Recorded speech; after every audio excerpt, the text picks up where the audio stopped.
मकर संक्रांति के दिन हमारे घर पर ये लड्डू जरूर से बनाए जाते हैं। ये लड्डू खाने में भी स्वादिष्ट लगते हैं और ताकत और सेहत से तो भरपूर होते हैं। सर्दियों के दिनों में काले तिल के लड्डू जरूर खाने चाहिए। तो लड्डू बनाने के लिए मैंने यहाँ पर 1 किलो के करीब में काला वाला तिल लिया है। तिल को पहले हमने धुल लिया है और इन्हें अच्छे से सुखा लिया है।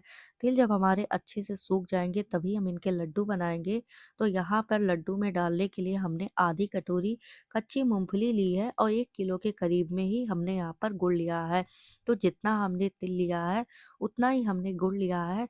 तो अब तिल को भूनने के लिए हम गैस पे कढ़ाई चढ़ा देंगे। जब कढ़ाई अच्छे से हमारी गर्म हो चुकी है तो कढ़ाई में हम थोड़े से तिल को डाल देंगे और इनको बिल्कुल लो फ्लेम पर तब तक चलाते हुए भूनेंगे जब तक कि तिल का जो कलर है वो पहले से हल्का सा डार्क ना हो जाए और इसमें चट चट की आवाज ना आने लगे। तो यहाँ तिल को हमें भूनते समय इन्हें लगातार चलाते रहना है, जिससे जो तिल है वो जले नहीं और अच्छे से भुन जाए। और ध्यान रखेंगे तिल को भूनते समय कि गैस की फ्लेम को हमें बिल्कुल लो रखना है। तो जब तिल का कलर देखिए पहले से डार्क भी हो चुका है हल्का सा और इसमें चट चट की आवाज आ रही है और एक सोंधी सोंधी सी खुशबू आ रही है, तो जो तिल है वो अच्छे से हमारे भुन चुके हैं। तो तिल को हम निकाल लेंगे। अब कढ़ाई में फिर से हम थोड़ा सा तिल और डाल देंगे। तो यहाँ पर हम एक साथ सारा तिल नहीं भूनेंगे, इनको हम थोड़ा थोड़ा कर कर ही भूनेंगे, जिससे जो तिल है वो अच्छे से भुन जाए और कच्ची ना रहे। और लड्डू जो है वो खाने में भी अच्छी तभी लगेंगी जब तिल हमारी अच्छे से भुनी होंगी। तो तिल को भी हम लगातार चलाते हुए इसे भी हम तब तक भूनेंगे जब तक कि इसका कलर हल्का सा डार्क ना होने लगे और इसमें भी चट चट की आवाज ना आने लगे। तो जो तिल है वो देखिए अच्छे से हमारी भुन चुकी है। तिल को भूनते समय 3 से 4 मिनट का समय लग जाएगा, लेकिन इसे पहले हमें अच्छे से भूनना बहुत ही ज़रूरी है। तो जब तिल भुन चुकी है तो इसको भी हमने निकाल लिया है। अब इसी तरह से बाकी के बचे हुए तिल को भी हम भून लेंगे। तो यहाँ पर हमने सारे तिल को भून कर इन्हें एक बर्तन में निकाल लिया है। अब कढ़ाई में हम मूंगफली के दानों को भी डाल देंगे और मूंगफली के दानों को भी लो फ्लेम पर चलाते हुए इनको भी तब तक भूनेंगे जब तक कि मूंगफली के दानों के छिलके अलग ना होने लगे। तो यहाँ इसे हमें लगातार चलाते रहना है और तब तक भूनना है जब तक कि बिल्कुल अच्छे से भुन ना जाए। और गैस की फ्लेम को हमें बिल्कुल लो रखना है इसे भूनते समय। तो जब मूंगफली के दाने अच्छे से भुन चुके हैं, इनके छिलके अलग होने लगे हैं, तो इनको हमने यहाँ एक थाली में निकाल लिया है। फिर मूंगफली के दानों को हम हल्का सा ठंडा कर कर इसके छिलके को हम निकाल देंगे। तो यहाँ पर मूंगफली के दानों को हमने फोड़ने के लिए एक कटोरी ली हुई है। अब इसकी मदद से मूंगफली के दानों को यहाँ पर हम तोड़ लेंगे, जिससे कि इसके दाने जो हैं वो अलग हो जाएं। तो यहाँ पर चाशनी बनाने के लिए हमने कढ़ाई में थोड़ा सा पानी डाल दिया है, 4 चम्मच के करीब में। और गुड़ को हमने छोटे टुकड़ों में काट लिया है, जिससे जो गुड़ है वो जल्दी से हमारे पिघल जाए।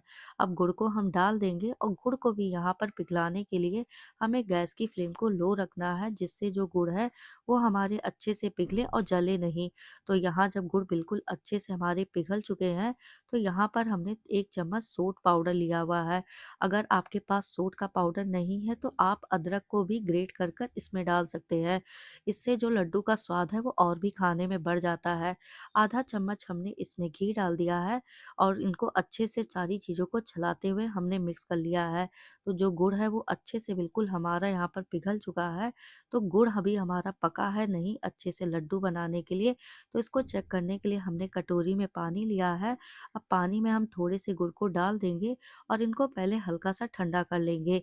तो जब ये हल्के से ठंडे हो चुके हैं तो यहाँ पर जब हमने गुड़ को चेक किया है, गुड़ हमारा बिल्कुल इस तरह से जब एक इसका लड्डू सा बनने लगा है, तो यहाँ गुड़ जो है वो लड्डू बनाने के लिए हमारा अच्छे से पक चुका है। तो अब गैस की फ्लेम को हम बंद कर देंगे और इसमें हम मूंगफली के दानों को डाल देंगे और इसमें हम तिल को डाल देंगे और सारी चीज़ों को अच्छे से चलाते हुए इनको हम मिक्स कर लेंगे, जिससे जो मूंगफली के दाने और तिल हैं वो गुड़ में अच्छे से हमारी सारी चीज़ें मिक्स हो जाएं। तो यहाँ इन्हें पहले हमें अच्छे से चलाकर मिक्स कर लेना है। जब सारी चीज़ें अच्छे से मिक्स हो चुकी हैं तो इनको पहले हम हल्का सा ठंडा कर लेंगे। जब ये हल्की सी ठंडी हो गई हैं तो यहाँ लड्डू बनाने से पहले हम हाथों में थोड़ा सा पानी लगा लेंगे, जिससे जो लड्डू बनाते समय ये हमारे हाथों में चिपके नहीं। तो हमने हाथों में थोड़ा-सा पानी लगा लिया है। अब इस तरह से यहाँ पर इनके छोटे-छोटे से हम लड्डू बनाकर तैयार कर लेंगे। इस लड्डू को बनाना बहुत ही आसान है और खाने में तो बहुत ही ज़्यादा स्वादिष्ट लगते हैं। ये लड्डू हमारे ताकत और सेहत से भरपूर होते हैं और सर्दियों के दिनों में तो काले तिल के लड्डू ज़रूर से खाने चाहिए। तो यहाँ पर इसी तरह से हमने सारे लड्डू बनाकर तैयार कर लिए हैं। यहाँ पर काले तिल के हमारे टेस्टी से लड्डू बनकर तैयार हो चुके हैं। इसको बनाना बहुत ही आसान है। तो यहाँ पर हमारे टेस्टी से लड्डू बनकर तैयार हो चुके हैं। वीडियो आप सभी लोगों को अच्छी लगी है तो इसे आप लोग लाइक ज़रूर कर दीजिएगा। चैनल पे आप लोग मेरे नए हैं तो चैनल को भी आप लोग मेरे ज़रूर से सब्सक्राइब कर लीजिएगा। वीडियो को मेरे आप लोग ज़्यादा से ज़्यादा शेयर करिए।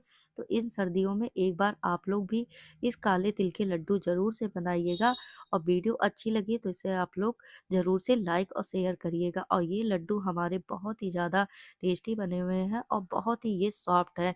ये लड्डू बच्चे और बड़े सभी को बहुत ही खा